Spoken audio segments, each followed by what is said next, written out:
Pemirsa, PSBB yang diberlakukan sejak Maret 2020 telah berdampak signifikan terhadap bisnis hiburan malam. Akibat penutupan tersebut, tak sedikit tempat hiburan malam yang mengalami kerugian. Tak heran jika banyak tempat hiburan malam yang akhirnya nekat beroperasi di tengah pandemi secara sembunyi-sembunyi. Dan berikut penelusuran tim Delik RCTI.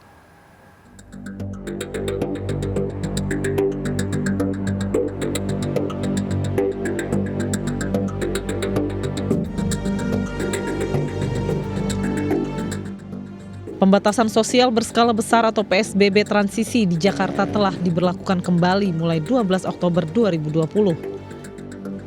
Meski demikian, keberadaan sejumlah tempat hiburan malam seperti spa, geria pijat, dan karaoke masih belum diizinkan beroperasi.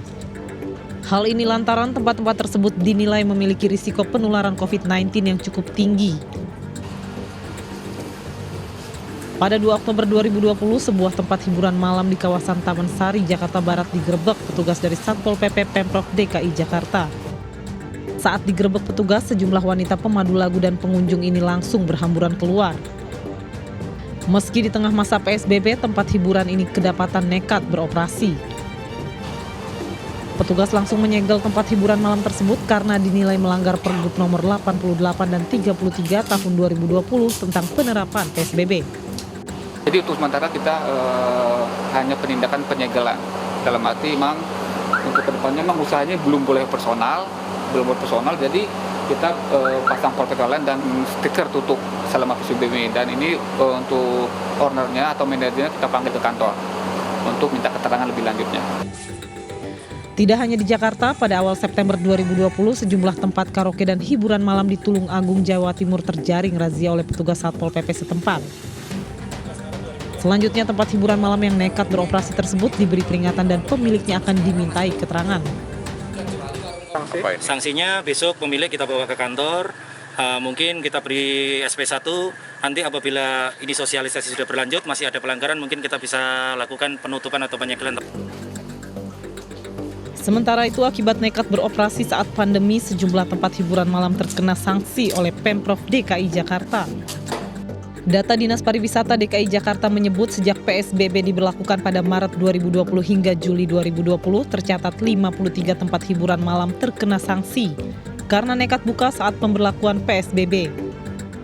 Di antaranya, 8 tempat hiburan malam dikenai sanksi tertulis, 17 tempat hiburan malam dikenai sanksi denda, dan 28 tempat hiburan malam disegel. Sementara pada periode 12 Oktober hingga 28 Oktober 2020 tercatat 48 tempat hiburan malam terkena sanksi oleh Pemprov DKI. Antara lain 8 tempat hiburan malam ditutup permanen, 15 tempat hiburan malam dilakukan pembinaan, dan 25 tempat hiburan malam ditutup sementara. Pelarangan terhadap tempat hiburan malam selama PSBB menimbulkan polemik. Karena hal ini dianggap bisa mematikan bisnis hiburan malam. Terlebih sudah hampir 9 bulan industri hiburan malam masih belum diizinkan beroperasi. Meski tempat hiburan lain seperti bioskop maupun tempat wisata sudah ada yang diperbolehkan beroperasi kembali. Namun mengingat masih tingginya angka COVID-19, maka pelarangan beroperasi tersebut dinilai masih menjadi langkah tepat. Menurut saya yang namanya pelaku usaha itu benar-benar harus memikirkan kembali gitu ya tentang kepentingan bersama, bukan sekedar kepentingan bisnisnya saja, tapi bagaimana dia memperhitungkan kepentingan publik. Pelarangan beroperasi bagi sejumlah tempat hiburan malam dinilai sebagai langkah tepat bagi pencegahan penularan COVID-19. Hal ini karena melihat sulitnya menegakkan protokol COVID-19 di tempat hiburan malam.